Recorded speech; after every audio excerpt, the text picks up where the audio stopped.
Bonjour Adajawi Calderon, le 7 octobre 2023. Vous étiez dans le kibboutz de Nir Oz où vous habitez quand la sirène d'alarme retentit. Vous vous réfugiez à ce moment-là dans la pièce blindée qui se trouve dans votre maison et là, pour vous, c'est le début d'heures d'angoisse. C'est vrai, c'est très vrai. C'est exactement ce qui s'est passé. Le 7 octobre est en fait le moment du changement de toute la vie.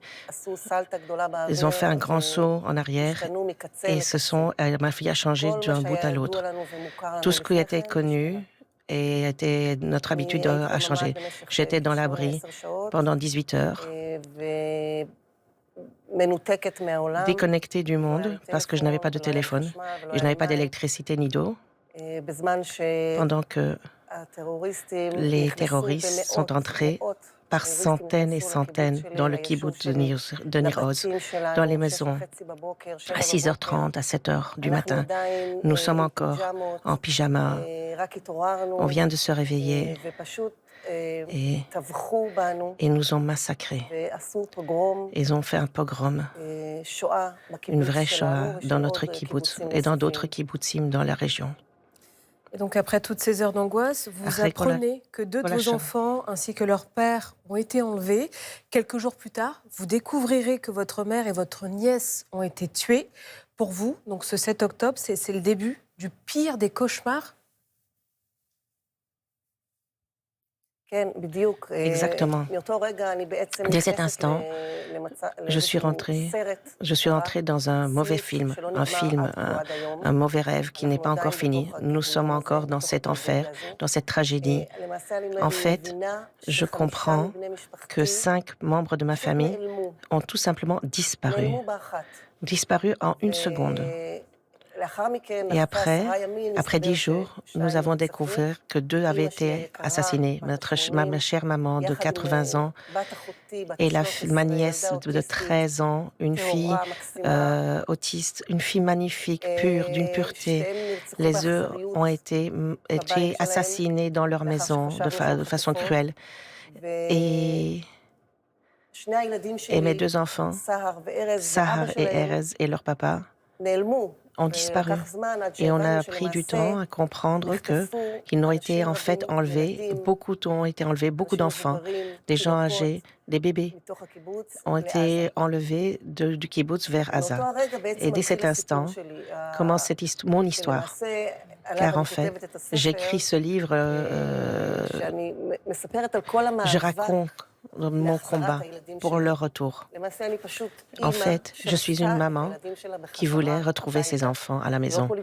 Pas une politicienne, pas une diplomate. Je n'ai jamais été dans les médias, mais je veux retrouver mes enfants. En tant que maman, je dois tout faire et combattre. Et c'est ce qui s'est passé et c'est ce livre. Donc c'est ça le titre de votre livre, 52 jours sans eux. C'est parce qu'il a fallu attendre 52 jours pour que vous retrouviez enfin vos enfants, pour qu'ils soient libérés. Erez, Sahar, 12 et 16 ans. Comment est-ce qu'ils vont aujourd'hui? Est-ce que vous pouvez nous donner de leurs nouvelles?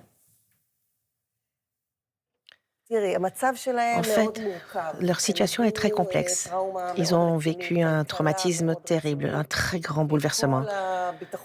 Toute leur sécurité, toute leur assurance dans l'univers, en eux-mêmes, s'est effondrée. C'est cassé, c'est brisé.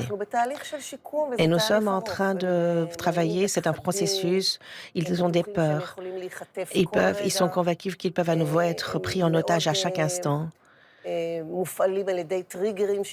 y a plein d'enclencheurs qui les alertent.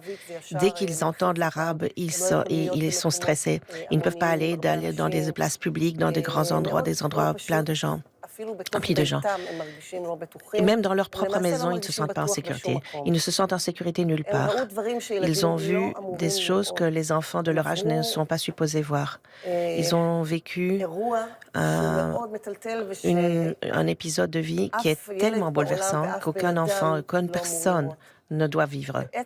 Car ils se sont cachés dans des buissons pendant 2 heures et ils ont vu les événements se passer. Ils ont vu arriver toutes ces centaines de personnes, des terroristes, des terroristes du Hamas, avec des armes arrivées, très entraînés Ils ont vu tout cela, très cruel. Et ils ont vu de nombreuses personnes, des civils de Gaza, qui se sont joints à eux et qui ont pillé les maisons, brûlé les maisons. Notre kibbutz a vraiment vécu un pogrom, une vraie Shoah. Un quart de la population soit a été tuée, soit a été enlevée. Et nous sommes encore en plein dans cette histoire.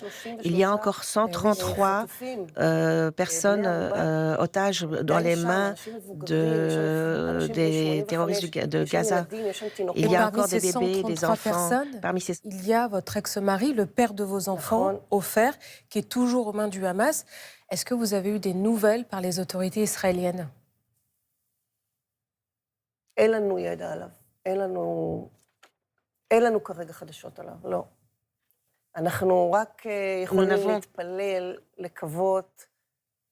n'avons rien.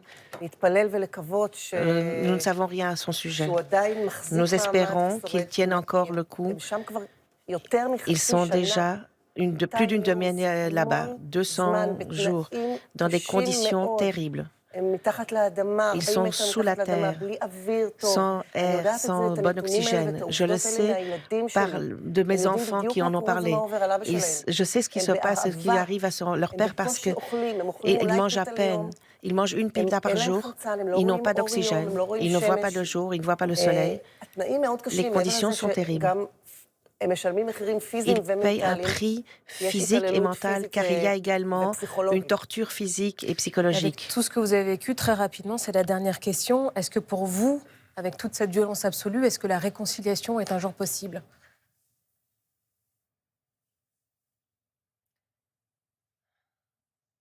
Vous savez, je peux seulement dire,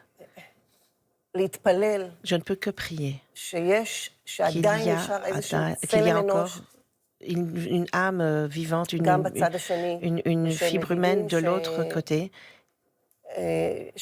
qui comprennent que ce qu'ils ont fait était tellement barbare à toute mesure et à toute échelle. Je ne peux que prier qu'ils n'attaquent pas les otages et qu'il y ait un cessez-le-feu, qu'il y ait une négociation.